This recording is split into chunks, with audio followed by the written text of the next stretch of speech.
بيا كمال كنور أونلاين تي في شانل تكون كلام جديد مبكون لينك جن قواسمه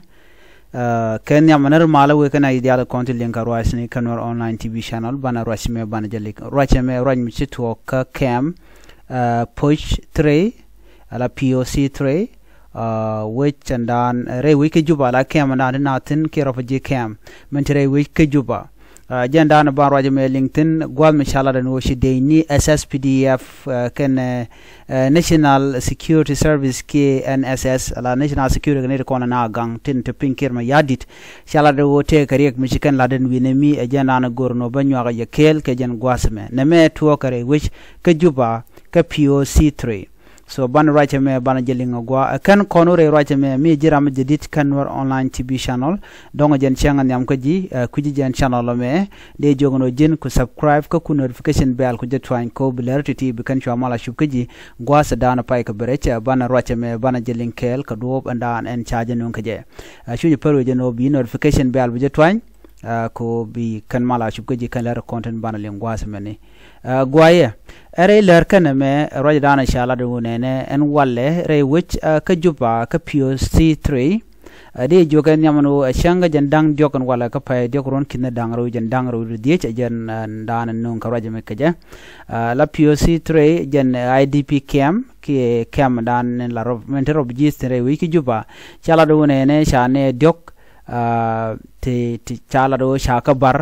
karun wangandan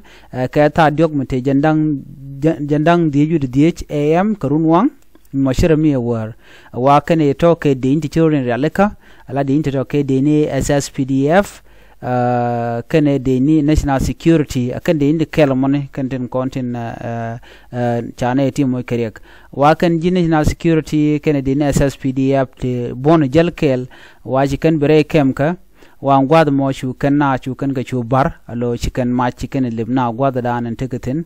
no no chicken ne dang diok chicken ngom moy ka bot ware ne ndo to shram kel sheliu kanero titika bot en gwad money chawra mo chaja kwena netin content re which ka POC 3 ka juba kanene de content na kana ka ji security agent no wan mo jen dan le roda no nyok men cha nyok lat kane dang roten content cha nang tin take a board wa ken cha ga nang ka non location mi cha ngai ke cha ga nang gwad mi cha ngai ja kane content la de ni SSPDF no raja me be ka POC 3 ne de content re wujin wina meeting content dwal ka manana shoda lat ke ta danan cha na cha ga ne ga waram dana shana kene de content chamu kerek waram kere di ramla pula ka koka wajan sharoda muy ke pulpi ni ke walang mala piu jamatin ba kula kok no wajan la da jeje lon ko runwang ko be jen ba wore wicin winami bo gwal dan piu tegatin okay ne me jara ramadan na cha yiri chabat wajan ba wen winami ka ba piu to ba ko kok jan la da mone no wajan jala kuoro kan to tin kon la kan piu kula tet kel jen dob danan don wa jega jeke na kaje kaje kane de kon te kel kaje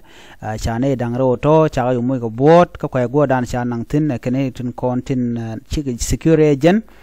duno ram kel jaram dana ci dus list ka roja dana inshallah so men de kulo top jene yene de ala content ke POC 3 kene content ka cam ka DP cam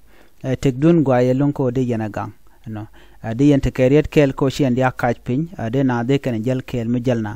so ne me jelana gang longa wa yen mi jelen kel ka dop kel lo mad yarudun no chiram be jal ka jale no la gwaye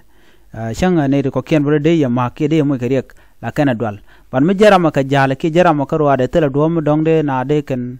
tike je chet kam to kon teme kene dang dok ya muy kerek ti nero cha muy ko bor ram kel shilu dong mi tike kunat dong chiri ko me che de to ban men biya ngaj bo long la target ke yen no ji National Security kene SSPDF chum right ko na gur kene kon la nuore so mi ay je gwa shi kene de pel so gur jen wo bi widun ba te chun kene shang na me jen danan gore de nywa ye kel kere dan chore la den walere wi ke juba ka POC 3